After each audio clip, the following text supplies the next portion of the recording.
हुजूर अकरम सल्लल्लाहु अलैहि वसल्लम फजर की नमाज के बाद असहाबे कराम रदियल्लाहु ताला अन्हुम से दरियाफ्त फरमा लिया करते थे कि अगर तुम में से किसी ने कोई ख्वाब देखा है, अगर किसी ने देखा होता तो आप सल्लल्लाहु अलैहि वसल्लम उसकी ताबीर फरमा दिया करते थे।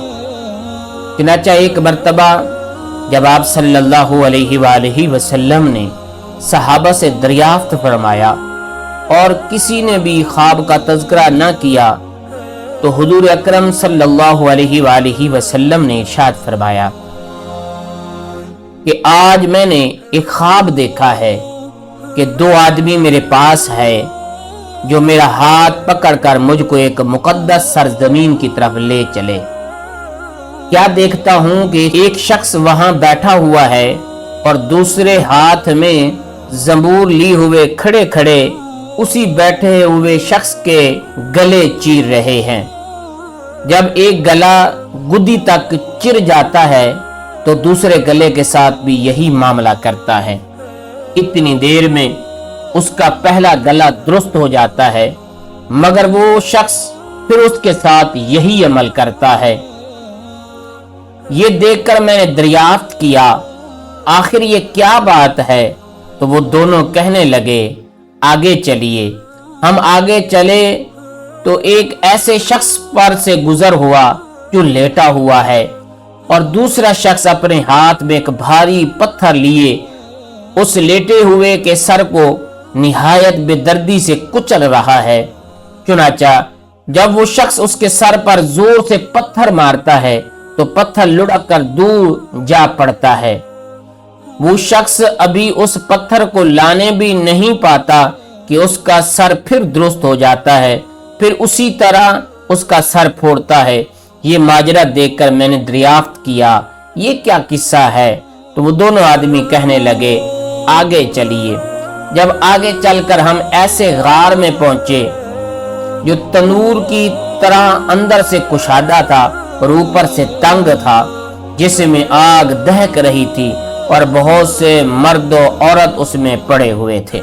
जब आग के शोले बुलंद होते थे तो वो सब ऊपर उठ जाते और निकलने के करीब हो जाते थे। जब आग नीचे बैठती तो उसके साथ नीचे चले जाते थे। ये देखकर मैंने मालूम किया ये क्या मामला है, तो वो दोनों कहने लगे, आगे चलिए। आगे चलकर हमने देखा कि खून की नहर में एक शख्स खड़ा है, दूसरा शख्स नहर के किनारे पर खड़ा है जिसके सामने बहुत से पत्थर पड़े हैं। जिस वक्त अंदर वाला शख्स नहर के किनारे की तरफ आता और निकलना चाहता है तो किनारे वाला शख्स जोर से उसके मुंह पर पत्थर मारता है, फिर उसी जगह पहुंच जाता है। फिर निकलना चाहता है तो फिर मारकर उसको उसी जगह पर पहुंचा देता है। इस हाल को भी मैंने मालूम करना चाहा तो वो दोनों कहने लगे, आगे चलिए। आगे चलकर हम एक ऐसे सरसब्ज और शादाब बाग में पहुंचे जिसमें एक बड़े दरख्त के नीचे एक बूढ़ा आदमी, बहुत से बच्चे बैठे हैं।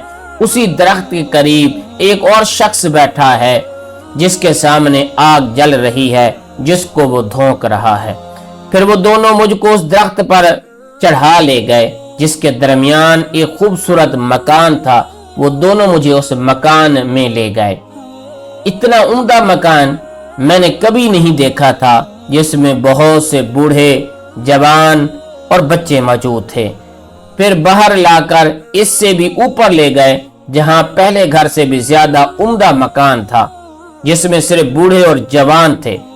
अब मैंने उन दोनों शख्सों से कहा कि तमाम रात तुम मुझे लिए फिर रहे हो, आखिर इन इसरार की हकीकत से भी तो आगाह करो।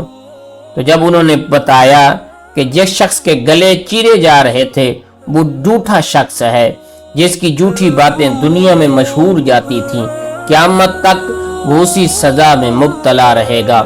जिसका सर फोड़ा जा रहा था वो ऐसा शख्स है जिसको अल्लाह ताला ने इल्म कुरान अता फरमाया, मगर रात को गाफिल होकर सोता रहा और दिन को उस पर अमल न करता था। क़यामत तक वो इसी अजाब में मुब्तला रहेगा। और आग के गार में जिनाकार पड़े हैं और खून की नहर में सूदखोर हैं।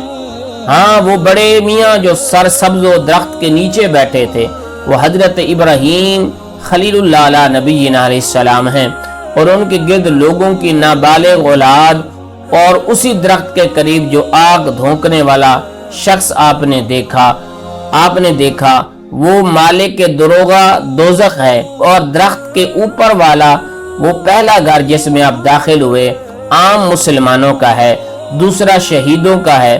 हम दोनों आदमियों में मैं जिब्राइल हूँ और ये मिकाइल हैं। इसके बाद कहने लगे, जरा सर ऊपर उठाइए।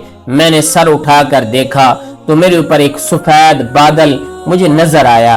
वो कहने लगे, ये आपका घर है।